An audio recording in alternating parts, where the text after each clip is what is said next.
Hello বন্ধুরা, আপনারা কি জানেন আগামী মাসের ভিতরেই হয়তো আপনাদের এলাকায় বিএসএনএল এর 4G নেটওয়ার্ক চলে আসবে। আর বিএসএনএল এর নেটওয়ার্ক আসার পরে নাকি ফ্রিতে সিমও পাওয়া যাবে, ঠিক যেমনটা জিওর বেলাতে আমরা পেয়েছিলাম। আর এটাও শোনা যাচ্ছে যে বিএসএনএল নাকি 4Gতেই আনলিমিটেড ইন্টারনেটের সুবিধা দেবে। তো এই সমস্ত প্রশ্নের উত্তর নিয়েই আজকের ভিডিওতে আমরা আলোচনা করব। তাই ভিডিওটি সম্পূর্ণ দেখুন আর জেনে নিন আর কতদিনের ভিতর আপনার এলাকায় বিএসএনএল এর 4G নেটওয়ার্ক চলে আসবে। বর্তমানে তো আমরা সকলেই দেখতে পাচ্ছি যে জিও, এয়ারটেল, ভিআই সকলেই তাদের রিচার্জের প্ল্যান বাড়ানোর পরে মানুষজন তাদের সিম বিএসএনএল এ পোর্ট করছে। মানুষ রীতিমতো সোশ্যাল মিডিয়াতে পোর্ট টু বিএসএনএল এবং বয়কট জিও নামে বিভিন্ন ক্যাম্পেইনও চালাচ্ছে, আর প্রচুর মানুষ তাতে সাড়াও দিচ্ছে। তো আমি আজকে এই ভিডিওতে বিএসএনএল রিলেটেড যে আপডেটগুলো আছে সেগুলোই এক এক করে আপনাদেরকে জানাবো। সাথে এটাও জানাবো আপনাদের এলাকায় বিএসএনএল এর নেটওয়ার্ক আসতে এখনো আর কত সময় লাগবে। সবার প্রথমে যেটা আমরা সকলেই অলরেডি জানি, দেশের বেশিরভাগ জায়গাতেই এখনো বিএসএনএল এর 4G পরিষেবা নেই। তবে 2G ও 3G আছে মোটামুটি অনেক জায়গাতেই। তবে দেশের বড় শহরগুলিতে অলরেডি 4G লঞ্চ হয়ে গেছে এবং সেখানে বেশ ভালো পরিষেবাও পাচ্ছে মানুষজন। তবে এখন এমনটাই জানা যাচ্ছে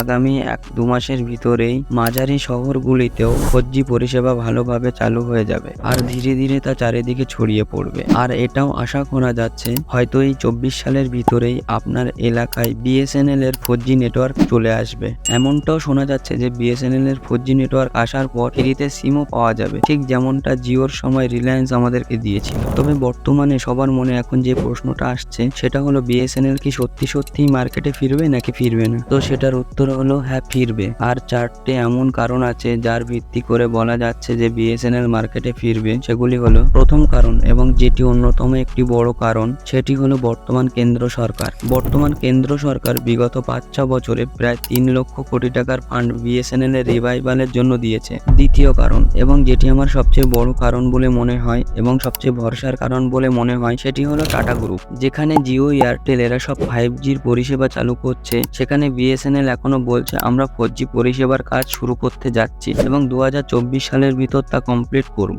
এবং 25 সালের ভিতর তা 5Gতে আপগ্রেডও করব। তবে যদি শুধু বিএসএনএল এর তরফ থেকে এমনটা বলা হতো তাহলে সেটার ওপর ভরসা করা যেত না। কিন্তু যেহেতু এই 1 বছরের ভিতর 4G করে এবং পরের বছরের ভিতর 5Gতে কনভার্ট করার দায়িত্ব দেওয়া হয়েছে রতন টাটার কোম্পানি টিসিএস কে, আর যেহেতু টিসিএস ভরসা দিয়েছে 2024-এর ভিতর সব জায়গাতে 4G পরিষেবা চালু করে দেবে আর হার্ডওয়্যার একই থাকবে, শুধুমাত্র সফটওয়্যারে একটু আপডেট করলেই তা 4G থেকে 5G হয়ে যাবে। তো এখানে সবচেয়ে বড় ভরসার জায়গা হলো টাটা। টাটা যখন দায়িত্ব নিয়েছে করবে তাহলে তা সঠিকভাবেই হবে। তৃতীয় কারণ সেটি হলো ভিআরএস বা ভলান্টারি রিটায়ারমেন্ট স্কিম। বিএসএনএল এ আগে অনেক পুরনো বয়স্ক কর্মচারী ছিল যারা সঠিকভাবে কাজ করতো না, এমনকি এমন কিছু কর্মচারী ছিল যারা কাস্টমারদের সাথে খুবই খারাপ ব্যবহার করত। সরকার তাদেরকে এখন ধরে এক এক করে ভিআরএস দিয়েছে। এরপরে যেসব নতুন কর্মচারী বিএসএনএল এ জয়েন করেছে তারা এই ভিআরএস এর ভয়ে সঠিকভাবেই কাজ করবে বলে আশা করা যাচ্ছে। আর ভালোভাবে কাজ হলে দ্রুত বিএসএনএল এর পরিষেবা চারিদিকে ছড়িয়ে পড়বে। চতুর্থ কারণ, এবং যে কারণটি আমার বিএসএনএল এর বাপসির অন্যতম প্রধান কারণ বলে মনে হয়, সেটি হলো পাবলিক সাপোর্ট। পাবলিক প্রথমে বিএসএনএল কে চিনতই না, অনেকেই হয়তো এমন আছে যারা এখন প্রথম বিএসএনএল এর নাম শুনছে। পাবলিক প্রথমে লোভে পড়ে জিও, এয়ারটেল এদের কাছে ছুটে গেছিল,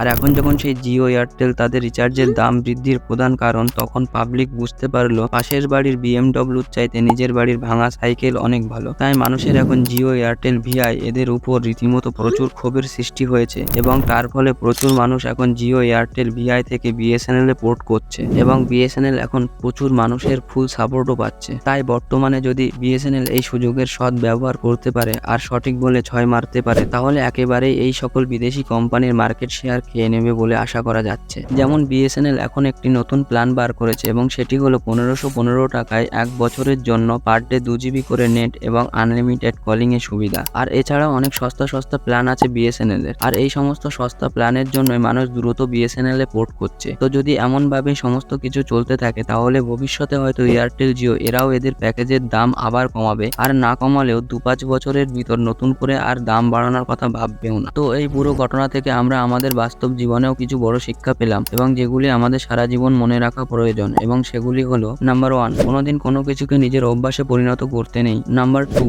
বর্তমান যুগে কোনো কিছুই ফ্রিতে পাওয়া যায় না, আর যদি দেখো কোনো কিছু ফ্রিতে দেওয়া হচ্ছে তাহলে মনে করে রেখো আজ নয়তো কাল তোমার থেকে তার দ্বিগুণ সুদে আসলে উসুল করা হবে। নাম্বার 3, নিজেকে যুগের সাথে আপডেট করতে হবে। বিএসএনএল যেমন নিজেকে এখনো 2Gতে ফেলে রেখেছে তাই তার অবস্থা খারাপ, ঠিক তেমনই প্রতিটা মানুষকেও সবকিছুর সাথে তাল মিলিয়ে নিজেকে আপগ্রেড করা উচিত।